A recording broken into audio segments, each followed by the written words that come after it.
The missile knows where it is at all times. It knows this because it knows where it isn't. By subtracting where it is from where it isn't, or where it isn't from where it is, whichever is greater, it obtains a difference or deviation. The guidance subsystem uses deviations to generate corrective commands to drive the missile from a position where it is to a position where it isn't. Yeah, what the hell is this guy talking about? This is the best rogue build in Diablo 4, and it's not even close. It blasted down tier 134 pre-pit nerf, yep, that's right, only being beaten by a bugged sorcerer build and some barbarians. It's of course the Heartseeker rogue build. So if you want to be the best of the best, or perhaps you're already running Heartseeker but want to take your build to the next level, then this one is for you, my man. M1PYAKA. Mippy aka Goated King German Rogue Enjoyer has maxed this build out completely, not leaving anything to spare, just so you can start blasting.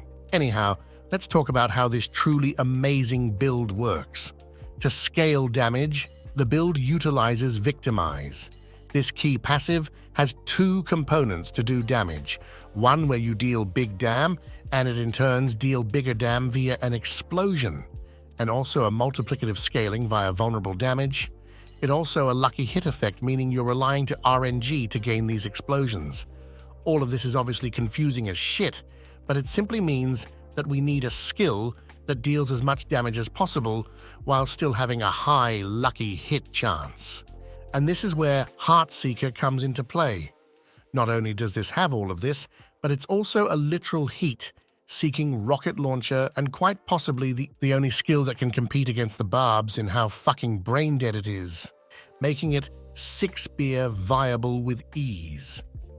What's interesting though is double dipping. Damage double dipping, that is. This means that you're dealing more big dam with your Heartseeker due to some kind of passive, which translates into more victimized damage in itself, but the victimize also gains the bonus damage as it explodes. So you're basically getting double the damage. Now this is obviously getting fixed in Season 5. Wink wink, but I tested that shit and Victimize wasn't even needed. So it's all good, my man. It does, however, provide Heartseeker with some well-needed AoE damage. Good news for you, however. Avaralin has already tested all the different double-dipping mechanics you can imagine, so you don't need to worry about that shit, because we'll go through them all so you can prioritize different stats. But first, let's just blast through the skills used real quick and why. We're obviously rocking Caltrops since it provides a damage bonus the longer it's up. We also have Dash along with Shadow Step as to not be a fucking sloth along with Unstoppable. Both of these spells does, however, also provide us with some additional benefits, namely Big Dam via crit chance and damage, and Unstoppable via Shadow Step. And why the hell are we rocking Concealment here? Isn't that skill like shit or whatever? Nah man, it's nasty as hell. It grants us Unstoppable along with Instant Vulnerable as we leave Stealth in case we lack Vulnerable uptime. And considering Victimize doesn't work without Vulnerable, let's just say it's pretty damn important. And finally, Smoke Bomb. Why in the hell are we using that? Well, that's simply a 25% extra big dam, which is pretty nasty. Alright, let's head straight into the gear and aspects so you can spend less time listening to a robot and more time blasting demons. The only thing you need to actually play this build is the affix called Chance to make enemies vulnerable. In the endgame, one roll is enough to keep enemies vulnerable, but you may need it on 2 items if you're a shit newbie. Another option is to simply slap on the aspect of Accursed Touch, but more on that later. First out is the Shaco. Try to prioritize max life for masterworking, as the other stats somewhat dog for this build. If you don't have it, no need to cry, my man.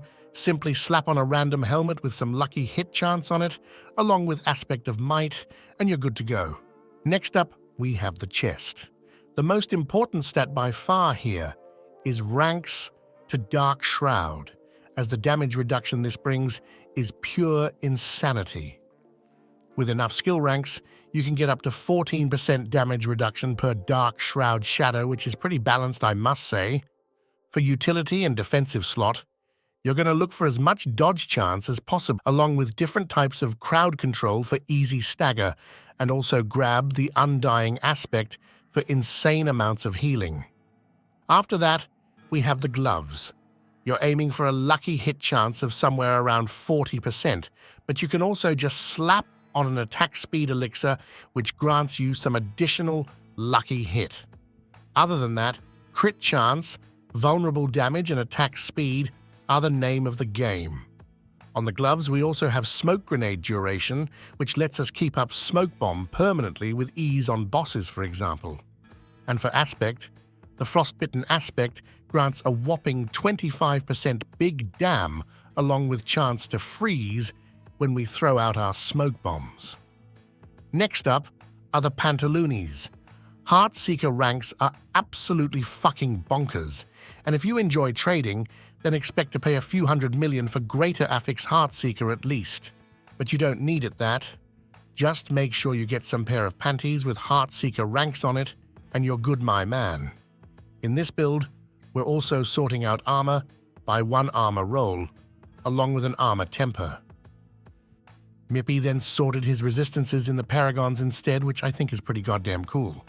For defensives, the Umbrous aspect is simply insane and is the main reason we are able to stay alive in the pit. A must-have, that's for sure. After that, you want to grab a slick pair of sneakers to protect your precious little toes as you're drop-kicking demons in the nutsack. These are fine as hell as you want to prioritize movement speed. Why, you may ask? To become fast as fuck, I respond. The concussive strikes aspect is also goated as hell here for 20% big damn and crowd control. Next up are the goodies, the weapons. One chance to cast Heartseeker twice will bring you over the edge with ease as long as you masterwork it, and you can then focus on getting Caltrops duration on the other weapons to stack up insane damage on bosses and longer fights as long as you get the Heartseeker to 100%. For aspects, you then want Moonrise for the biggest damage possible on the two-hander, along with elements and the Edging Master on the one-handers. If you don't have any chance to make enemies vulnerable on your gear, then ditch the elements and grab the Accursed Touch aspect instead. Alright, and then we have the jewelry. Fire, lightning, and shadow is used for gems as the other resistances are sorted in the Paragons. Starting with the amulet, you're looking for 3 passives, where exploit is the most important as it double dips. But getting 3 skill ranks are basically impossible, so instead you can also grab weapon mastery, lucky hit chance, or dexterity. They're all hecking good as well. And for aspect, adaptability grants a massive big damn. After that, we have the rings. This is where we have the chance to make enemies vulnerable, but it's also possible to roll it on the gloves. I would advise against grabbing it on the amulet since the passives there are too fucking bonkers, but hey, it's fine as well. And for aspect, grab Rapid along with Retribution for big damn when enemies are crowd controlled. Well, will you look at that? Gear and aspects are now done and it's already skill tree a fucking clock. First, however, you want the Inner Sight passive as the others are shit, and you gain 25% crit chance from this one at least. Starting with the skill tree, take it away, Arnie, my man. I'm getting the feeling of coming, I'm getting the feeling of coming at home, I'm getting the feeling of coming, so I'm coming day and night. Oh my god! God damn it, man, that's gonna leave a stain. You want Heartseeker, obviously, along with Enhanced and Primary Heartseeker to send out some additional missiles. After that, we go to pick up Sturdy and Siphoning Strikes as to not hecking Dial Mao, and then head on over to the agility skills. Here we have a bunch of lovely skills. Shadow Step grants Unstoppable, along with crit chance. Caltrops simply grants you big hecking damage, as it also seems do double dip. And Dash is used for mobility and crit damage. We also have a bunch of passives for damage reduction and big damn. Rugged is also important, as the Dark Shrouds doesn't work with damage over time, sadly. Next up are them sneaky skills. Concealment is used for unstoppable and chance to make enemies vulnerable. If you have a Shaco and good vulnerable uptime, however, then you can throw the skill in the trash and only use it for the unstoppable. We also want Smoke Bomb for the damage and Dark Shroud ranks to become an immortal god. This is also where you find Exploit, which is the most important ranks to get as it double dips, and Malice for some additional damage. After that, we go to pick up Frigid Finesse, as it's a massive multiplier whenever enemies are frozen, and we then head on over to the ultimate skills. These are shit, so the only thing we want here is the movement speed. For pushing, however, then you could ditch this one, as well as your mainly standing still Ulmao. And finally, the key, passive. Victimize is absolutely insane in Season 4 and carries the build pretty damn hard. And in case you're wondering if it's getting gutted in Season 5, we don't know yet because it's bugged on the PTR, so we couldn't test it El Mao. But yes, it's getting nerfed, but Heartseeker still felt pretty godly. Well, goddamn, will you look at that? Even the skill tree has been dealt with successfully. I hope you've got some juicy left in you, because these Paragons are the nastiest of Paragon boards I've ever witnessed, and I'll tell you why in a sess. We're starting off with the control glyph for 20% big stagger damage. Or is it more? Hell yeah, my man, because this one double dips as well, lolmao. After that, we go to the Exploit Weakness board, which is an additional double dipper for extra damage, and Socket Devious for the multiplicative damage. It's also a great location for it, seeing as it boosts vulnerable along with utilizing dexterity. You'll also find the cold resistance here. Next up is the No Weakness board, where we socket Pride. This one is absolutely excellent, as it can boost your max life by 10%, along with granting some DPS.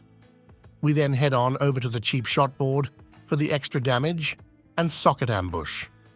We also have 20% damage reduction here, which is nasty as hell.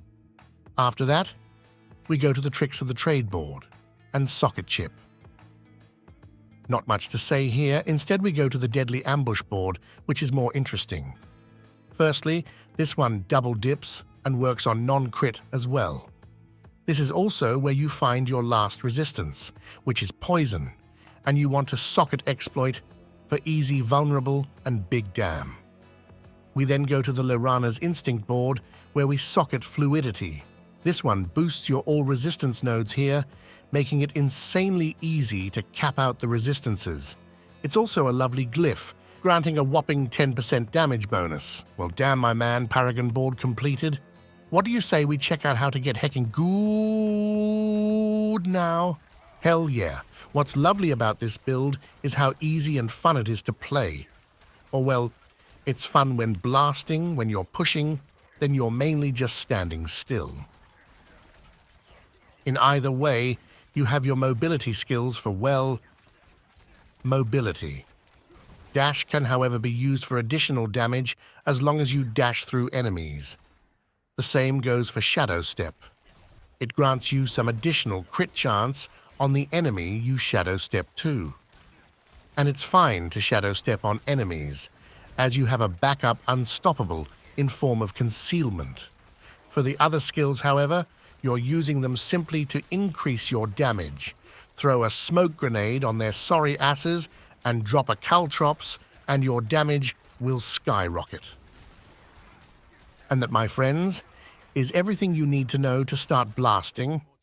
There are also different attack speed and vulnerable damage breakpoints. I'll provide you with that shit in the descriptions in case you are a nerd, along with the Mippy socials. Either way, see you in the next one, Kings.